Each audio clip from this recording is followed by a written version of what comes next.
เราเดือนคือที่ว่าเขาย่างสิมันติดตัวตายเลย ทำไมเอาในด้วยก็ได้กัน บ่เดือนตัวเขาสิย่างมาตีสิหาคนหั่นนะ โอ้ยเรื่องเกินบ่ อืม มันก็ผ่านมา3-4 ปีนะ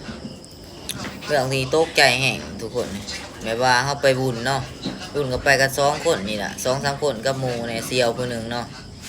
ก็คนก็บ่ว่านักเด็กเนาะคือว่าไปก็ธรรมดาเนี่ยเนาะก็โมแม่มันซะกับเสี่ยวฮะน้อง2คนเนี่ยบัดนี้มีผู้ชายเนาะ4-5คนผู้ใดนับเด้อทุกคนเลยแล้วก็มีแม่หญิงผู้หนึงนำไปแบบว่าเฮาไปเบิ่งหมอลำอยู่ข้างห้านนี่กะนับเฮาไปเด้อหั่นนะบัดนี้เขาก็นับไปเด้อ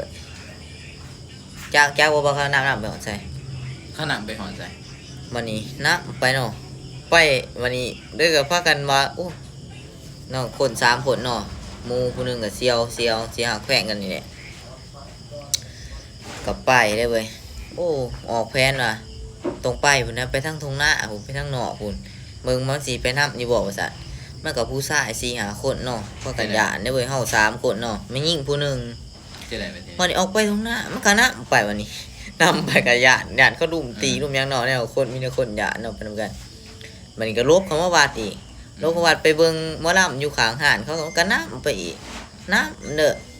บัดนี้ไปซิมบัดนี้ไปทางซิมทางวัดได้ว่าสินำอีอยู่ว่าซั่น4-5ลบแล้วอยู่ในวัดหั่นว่าเขาเคยนำแต่ว่านำจ่องสินำตีสิไปมีหญิงผู้หนึงนำผู้หนึงบัดนี้ไปจ้าเอผู้นี้เขาเลยก็สิย่างนำก็เลยไปจ้าเอกระโดดอยู่รังสิมบัดนี้พี่น้องบัดนี้ไปจ้าเอรังสิมไม่ยิ่งก็แล่นมาก่อนหมู่เข้ามาสุวรรณนะอ้ายน้องกันนี่แหละแล่นมาก่อนโอ้ยขอมากเจ้าเพิ่นน่ะเอ้า เบิ่งผู้ชาย4 5คนนั่นนี่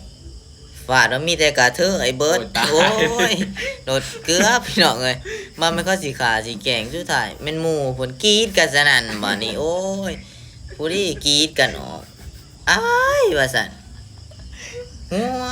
แต่ว่าเรื่องนี้ก็เป็นอุทาหรณ์การของคนมนักเด็กเนาะไปเด่นบุญเด่นศิลป์กันนี่คือว่าสุบันกันนี่ถึงเส้น เกือบเส้นนี่ก็เด้อ เกับเส้นขนาดไปเส้นนั่นก็นำเด้อน้องผู้ชาย4-5คนมันก็เป็นตาหยานแหน่ไอ้บ่าววัยรุ่นพวกเขาสิตีสิขาเฮาว่าซะเฮาก็บ่ฮู้ตัวนั้นก็จะว่าเป็นโอ้อุทาหรณ์เรื่องนี้เกิดเหตุเกิดอยู่บนศาสตร์พี่น้องเอ้ยเมืองพะทองเฮานี่น่ะ แสดงตัวในเรื่องปีหนึงก็ได้กลุ่มไหน ไม่ยิ่งไงไม่ยิ่งผู้หนึงนะผู้นี่เนาะแดนว่ากอดอ้ายน้องกันนี่แหละก็ว่าส่วนคนมากจะว่าซั่นบ้านนี้ผู้ชายมานำกัน4คนปัดกรีดออกมาว่าแล้วมีแต่กระเทยเบิดโอ้ยปานนัญญาณเขาทุกคนเลยโอ้ยบ่มากก็ยังคือจะหัวจะก็เองอยู่ถ้าพวกเราไปฟังนี่ก็คือสิอันนี้เนาะกดไลค์กดแชร์พี่น้องเพจใหม่